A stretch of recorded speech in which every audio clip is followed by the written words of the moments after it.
You built a business people love, but behind the scenes, it's all on you. Vision to Grow is your space to lead with clarity, hire with purpose, and finally breathe again. I'm Chrissy, your no-fluff leadership expert, here to help you hire better and lead teams with less mess. Hello and welcome to Vision to Grow. I'm Chrissy. If it is your first time joining us, then welcome. And if you've come back to listen to another episode, I'm so excited to have you here. I am really excited for today's topic because this is the common problem of all the clients I work with. They want to have more freedom when it comes to their business, but their business still needs them for almost everything, when it absolutely shouldn't. So this is what I want to dive in today. It's sorting out the stuff behind the scenes that is keeping you stuck. So if you've got a team, you've delegated, you've hired, you've dabbled a little bit in SOPs, and you've maybe even built a fancy Notion board that nobody in your team looks at, but you are still fixing work at 11 p.m., re-explaining how onboarding works again, and watching dream opportunities slide by because you're too deep in the day-to-day. If your business still needs you for everything, this episode is for you. We're talking about 4 brutally honest reasons that might be keeping you stuck in the founder babysitter mode and what to do if you're ready to step out of the weeds of your business and lead like a true CEO, because I know that's what you are and where you want to go. So let's dive into it. Why your team still needs you. You've done what you're supposed to do. You've hired, you've delegated, you've systemized-ish, but everything still runs through you. So your inbox, the ideas, and essentially you become the bottleneck. It's not because your team is not good at what they do or they're useless. It's because there is no real structure around how they're meant to operate without you. So you've become the human backup plan, the human help desk. And let's be honest, if you don't double check, something might slip. And that is what you live in fear of. You've got high standards for how you deliver to your clients, and you still feel like it's on you to make sure everything is 100% correct going out the door. What is playing in your head is if you don't jump in, the project might stall. If you don't say yes to the speaking gig, the opportunity vanishes. And that's really exhausting, and I don't want that for you. So I want to dive into the 4 reasons that you're still the glue holding your business together, rather than being in that elevated CEO, strategic, visionary position that I know that you want to be in. So number 1, you're still the decision maker for everything. Even with a team, your brain is still on call constantly because there's no system of what decisions need you and which ones don't. Right? So let's talk about what this can look like. So if you're still the decision maker for everything, what that tells me is your team decisions and communications are not designed correctly, right?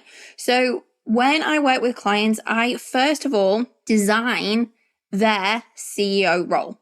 I want them in the job that lights them up, that makes sense for their energetics, that is based on their skill set and sees them spending their time in the big money-making activities and making the big high-level decisions. When you start bringing on team, when we're designing their job description, we should be giving them whole chunks and whole streams of your business to be responsible for. Not fully accountable, that's still your job as the CEO, but you should not be doing all of the tasks. That is what your team member is for. So how this has shown up recently, I have a client. Her business is literally her name, right? She is a personal brand, but she has a team of 4 working behind the scenes to deliver everything. She has a membership and she has a team member who is dedicated to supporting those team members. So a community manager that is also from a marketing background. So she does the social media for that whole membership, which has got an identity in itself. Yes, the business owner, who is the name of the business, is still heavily involved in the membership. She does 2 events a month for her members and she rolls out comms, but she doesn't manage that. Her team member owns it and then goes to the business owner with what she needs from her. It's strategic. It's planned in advance. So this business owner's got other stuff to do other than this membership, but that whole membership stream of her business is owned by a position. And there is a team member in that position who looks after that. If there was no system for this, she would be scrambling. She would be diving into the Facebook group, answering every single question. She would be doing all the social media herself. But it's not. It's all taken care of. And then there's the cadence, there's the meetings to support that. And I did a lot of work with this client because it all did start off with just her. And now every single stream service offering in her business is owned with a team member responsible. And then she sits in the strategic role. We actually built time in her job description for her to think and be a thought leader. It gets to be like that. It gets to be a job that you love, that makes money and lights you up and fits in with your lifestyle. You don't have to be the decision maker for everything. It's still your vision. It's still your direction, but you've got someone else doing the delivery for you. And yes, initially you might be cross-checking it at the end, but you stop becoming the action taker, the doer, and the decision making for everything because it's really clear. It's number 1 of the 4. Number 2 is if your role isn't defined, it becomes everything to your business. So if you're the boss, the people leader, I shouldn't say boss, I say boss for emphasis, but I like leader. If you're the creative, the fixer, the one sending Stripe invoices at 9:30 p.m. to your clients, you haven't built a CE role that fits you. You've just inherited everything. And this is really normal. We see this all the time. It's really hard to strip this back. I have to do this for myself constantly too, because you did start with just you or maybe just you and a VA. And then when you've got team, you're slowly giving parts of what was your baby, your business, away to someone else. But to grow, your role needs to get narrower. So as we build teams, this is really common. We start off with bigger, broader roles, and then we refine. We get more focused. We quite often split roles down the middle. You know, I gave that example of my client, and she had a community manager / social media manager. Well, that works. That person she hired has a skill set for both. But as that community grows, it's going to make sense. Like if it doubles in size, it goes from 200 to 400 people. That is a full-time gig looking after that community, you know, or a full role that's part-time. It's a focus role. So it's quite often to split it. And that's the same with your job. As your business grows, you can't keep doing all of the same things. Like sending an invoice out for a client, fine, when it's once a week. But what happens when you've got 25 clients? You're onboarding 25 new people a month. Like, not only does it need to be a team member who sits over that process and owns it, but you need better systems, better automations, probably better tech. So I work with clients to define their roles. What is their role now? What do we want it to be? And then we look to that when it comes to everything in their business, when it comes to the hiring decisions, when it comes to building on new service lines. What doesn't have to be the business owner and what does? This is really dependent as well as if you've got a business that's a personal brand or it's more of like an agency style, because I'm typically talking to service business-based owners. So my business is called Grow Advantage. At the moment, I do a lot of the consulting and strategy, but over time, it will become parts of my team. I don't do the hands-on recruitment anymore. I have team members for that. I don't really do any of the operational stuff in the business behind the scenes. Like, I get involved in the decisions, but I have team members who are constantly process improving, making things better, calling to me and saying, hey, I think we need to uplift this, because it's a part of their job. So I have administration, I have operation support, and their job is process improvement, make things more cost effective, make them more streamlined, look for automations. And if they don't have the skill set, then we have a whole bunch of consultants that it is, again, their role to go and seek the support out. And then I essentially sign off on it. Like, how nice is that? Its delivery is done. Like, for my example, my recruiter, she delivers to my client. So she delivers a service and I make a profit off of the work she does. The thing is, that works really well because it's my strategy and my design, and I have a process. I actually have a hiring playbook, which I've handed to her. Now, this person in my business, she's an incredibly experienced recruiter, but she still does it my way. Like, she has the recruitment skills, but she works off of my framework. Wherever you can do that in your business, you absolutely should be doing it. So this is a call to design and define your role as CEO. And it's okay if it's not there yet. You just want to keep working towards it. So number 3, your team is operating on vibes, not systems. They're brilliant, but they're guessing and they're highly, highly reactive. The SOPs are dusty or non-existent and the workflows live in your head. So the team keeps checking in with you because they don't actually have what they need. So if you've been working independently as a business owner and you've been successfully delivering client onboarding. Client onboarding is always a really good example because it's a system, right? You have to get an invoice out, you have to get a contract out, you have to give them instructions on how you're going to deliver your service. Like you already have a system because it's already been happening, but is it documented? Is it easy for someone to pick up? This doesn't all have to be on you to do it either. So when I'm creating SOPs processes, and look, client onboarding is one that I held on to way too long because for ages I was still customizing everything, which, you know, it makes it unscalable. So I can put my hands up here and say, I could have done this better.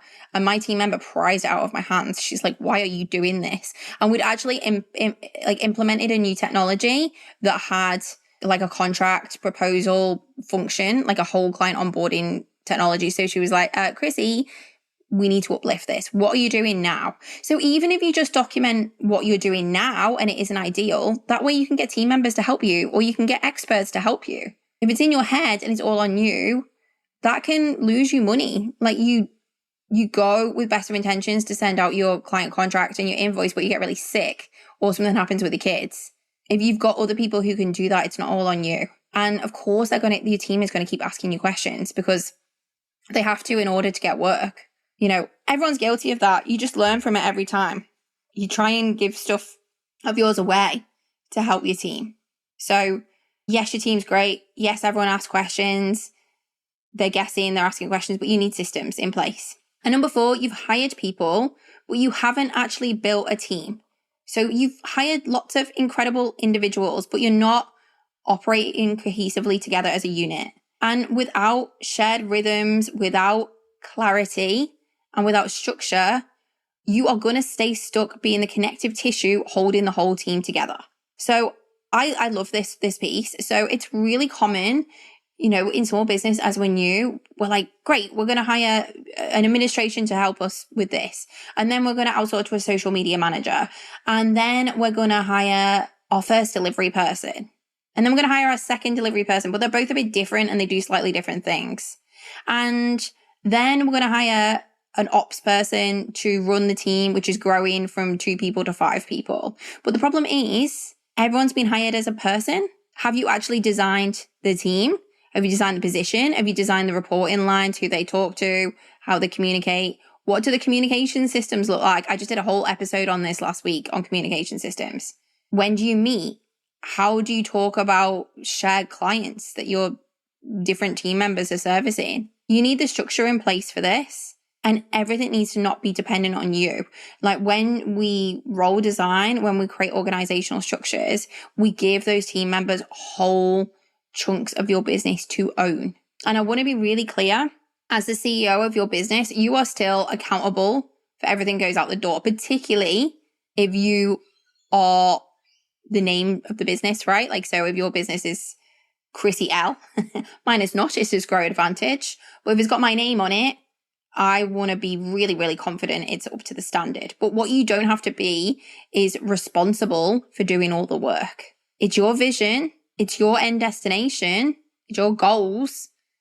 But you need the clarity in the systems to get you to that end result. So you need to have a vision. You need to have communicated that vision to your team. And then you and your team need clarity on what great looks like and who owns what. Once you have all of this, so many things are going to change. So I'm going to share with you what changes when you fix this. So imagine that you open Slack or your communication tool and there are no quick questions. Your proposals go out without you tweaking a thing. And you finally get to run that big visibility idea, and your team, they've got all the delivery handled. That means you're leading. It's still your vision, but you're no longer patching up all the holes. And I'm really excited to share this next thing. So all of these leadership essentials, I am delivering in a full day workshop for service-based business owners who are scaling but still feel like the glue. We don't just do theory, we build out what you actually need in the room. So a CEO role that makes sense for you, for your energetics, for your family, for what else you've got going on with your life, and your big goals that light you up. A leadership rhythm that your team can rely on, and again, fits in with you. Systems that stop everything depending on you. If you've been feeling the pull to shift how your business runs without having to figure it all out alone, this is absolutely your next move. I would love to have you at the leadership event, or if you want to get there even faster, book in a clarity call with me. I'll put both the links for both things in the show notes. So I want to give you your key 3 takeaways from today's episode. Needing to be involved in everything isn't leadership, it's a lack of structure. You're not failing, you're just still stuck in default mode. And that is completely understandable. It's your business, you built it. But if you really want to grow and make more money, it is time to build the systems that set you free. Number 2, you don't need more tools. You just need proper systems and role clarity. So I think quite often it's like, I'm just going to shove another tech in that can do everything. Tech should be there to support your systems and the way your business runs. And until your team know what is theirs to own, you're going to stay the fallback. So it's not about tech. It's about how you do things. It's about how you structure roles. It's about ownership. It's about clarity. I say clarity a lot. We don't wait for clarity to come to us. We make sure that there is clarity and we share it. Number 3, you can fix this fast, but you will need some support. So this does not need to be a 6-month project. One day can shift how you lead, how your team operates, and how your business grows. I would love you to get to a leadership event if you can. Most of the tickets are sold out, but send me a DM on Instagram. I will try and fit you in if there's availability. If your team is brilliant but disorganized, and if your inbox still runs your whole week, like if you're reacting to your inbox, if you're scaling but you're still in every detail, you are not alone. But this is a call to action, and this is the moment to shift. So to build the support, the systems, and the structure that lets you lead the way your business actually needs it to. And if this is something you're ready for, please do check out the upcoming Leadership Essential workshops. So they are going to run really frequently. They're going to be in person. We've got sessions in Perth and Sydney coming up in September, and the seats are capped to 15. It's not a big event. It's really intimate. So I get one-on-one time with everyone who attends. This is not nonsense. It's not fluffy strategy. I promise you, no overwhelm. It's just a real solid day to get clear and get really strategic and get you out the damn weeds of your business and into your CEO role. If you can make it fantastic, but until then, you can absolutely implement everything in this episode. You can ditch the glue, you can build the machine, and you can lead like you were actually meant to do. If you need help with this, slide into my DMs on Instagram. I would love to have a chat to you about this episode. If you want more help, dive on a call or get yourself to a workshop. And if this episode was helpful, I would love you to share it, subscribe if you haven't already done so, or I think it's follow now, like old school subscribe. I think it's follow. And if you think this episode will be helpful or you want to share info about the events, absolutely share it to a biz friend. I have loved having you listen to this episode. I am so excited for you to actually get to do the CEO role that you know you want to. And I will continue to share helpful tips and real life strategies I use with my clients on how we do this. Until next time. Audience exclusive.